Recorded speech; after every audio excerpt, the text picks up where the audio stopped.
Does ventilation seem like a bit of a dark art to you? This episode, we're going to go through some of the standards, some of the types of systems, what to look for in a ventilation system, what are we trying to achieve with the ventilation system, can natural ventilation really be effective? All those questions in this episode. There is two sort of categories of ventilation system, maybe a natural ventilation system and mechanical ventilation. In the mechanical ventilation space, there's three types in there. There's a negative pressure, positive pressure, and balanced. And what this refers to is the pressure that's going to be created across the envelope by the fans. If a fan is sucking out or extracting air from that box, as the air leaves, it's going to try to be replaced by air coming in the outside. So that'd be a negatively pressurized system. The opposite of that would be positively pressurized. So you're going to add a bunch of air, pushing it into the box, it's going to try and push out of the envelope. Positively pressurized. And if you get your negative, if you have a fan that's extracting and a fan providing air, that can be balanced. So you have no negative or positive pressure across the envelope in a balanced system. Theoretically possible, very difficult to achieve actual perfect balance across, but the idea is an extract and a supply fan balances out and you get a neutral pressure zone across that. In the natural ventilation space, it's a lot more stack effect and other forces like wind and those sorts of pressures which are driving things, not fans. Natural ventilation can work in certain instances, but it needs to be sort of designed in a way that takes those pressure into account and doesn't just rely on there hopefully being some sort of pressure that's driving that force. How much airflow do you need to ventilate a space? This actually is not as straightforward as you think it might be. Kind of agreed upon ventilation rates have varied a whole bunch over the years depending on what's working, what's not working. You try a standard and that's not kind of working, so it keeps bouncing all over the place. It's sort of, if you don't want to get into the really nitty-gritty details, 0.3 air changes per hour is a pretty acceptable background sort of ventilation if you didn't know anything else about the space. 0.3 air changes. What an air change is, if you take all of the air in the room and you're going to replace that in 1 hour. So you take the volume of your room and figure out how much of it's leaving, and if that space gets replaced in 1 hour, that's one air change. If you knew nothing else about the space, 0.3 air changes per hour seems to be a number that's used quite often. That equates to about all of the air in the room being changed every 3 hours or so. That seems to be working for a lot of standard applications, residential kind of office space. If you didn't know anything, there's much more detailed calculations required to really get it to work. But if you didn't know anything, that's sort of the number you'd be looking for. When you get into now the really nitty-gritty details of ASHRAE 62, 0.1 and 0.2, you start looking at these a volume or a floor area rate and a person or a capacity. So you look at different kind of occupancies. If you've got really high occupancies and they're doing really strenuous activities, then you want a higher ventilation rate.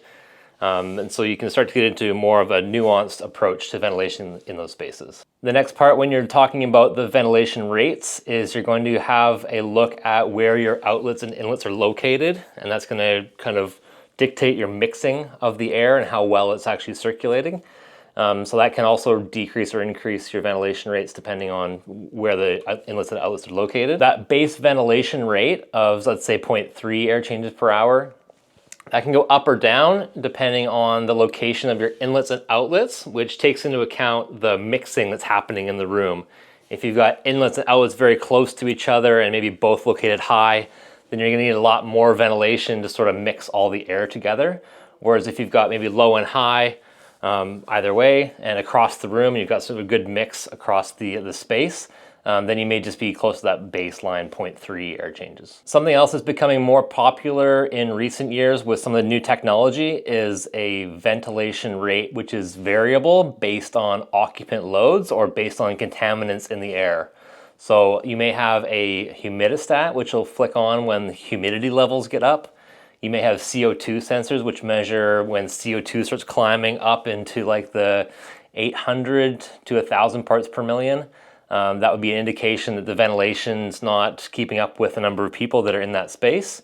And so that can be a really interesting way to save on energy costs and on ventilation. So just ventilating when people are there and when you need the ventilation rather than continuously when you think people might be there. Natural ventilation can be really effective if you're in certain climates, like a lot of New Zealand, a lot of the year has very favorable outside conditions. So just being outside is very comfortable. So if you open all of the windows and you have a mix of outside to inside, and it's like being outside in the shade, why wouldn't you take advantage of that?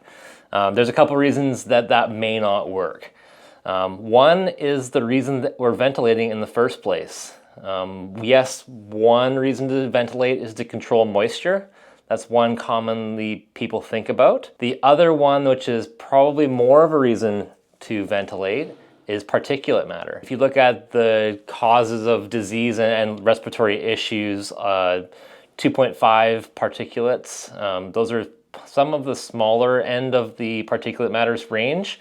Those are the things that are actually going to cause disease and harm and asthma and all those bad things. So if you have a really high particulate matter load outside, before you bring that air from the outside, if it's got a high particulate concentration, you want to run it through a filter first. So you're removing all that contaminants before you then inhale it on the inside. So if your ventilation system is opening windows, you're not going to have any ability to filter that air before it comes in. So you're potentially exposing yourself to more particulate matter by ventilating. So you may remove some of the moisture load problems and some of the overheating problems, but now you're creating this particulate matter coming in from the outside. So that is something to look for depending on what you're trying to achieve in that space. How sensitive are the people inside that space?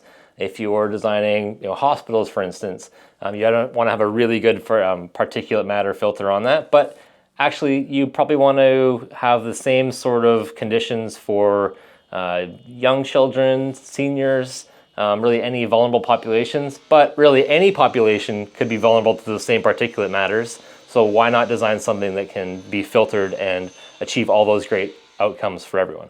Building science does overlap quite a bit with the HVAC system, the heating, ventilation, and air conditioning system. Where I like to explain the overlap is that the HVAC designer, he's understanding what's happening inside the ducts.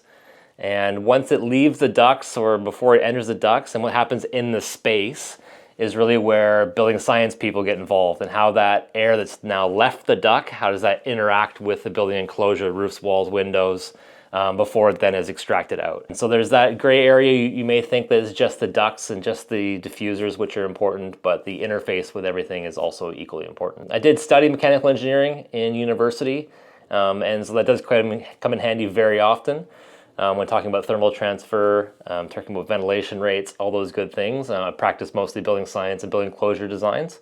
But we do get involved in ventilation at times in solving some of those problems. Oftentimes something happening at the wall enclosure, condensation related, actually can be fixed with mechanical systems, in addition to something at the enclosure as well. Keeping all that in mind can help you with really effective solutions for problems you may be experiencing in your building. And also when we're on projects, we are having good conversations with mechanical engineers about how their system is intending to operate, how the enclosure is intending to operate, and how the interface between those two systems can create really effective outcomes for buildings. So that might help you with understanding that interaction between building enclosure, the roofs, walls, windows of the building, and the ventilation system, and how those two things interact and overlap. Stay tuned for the next episode.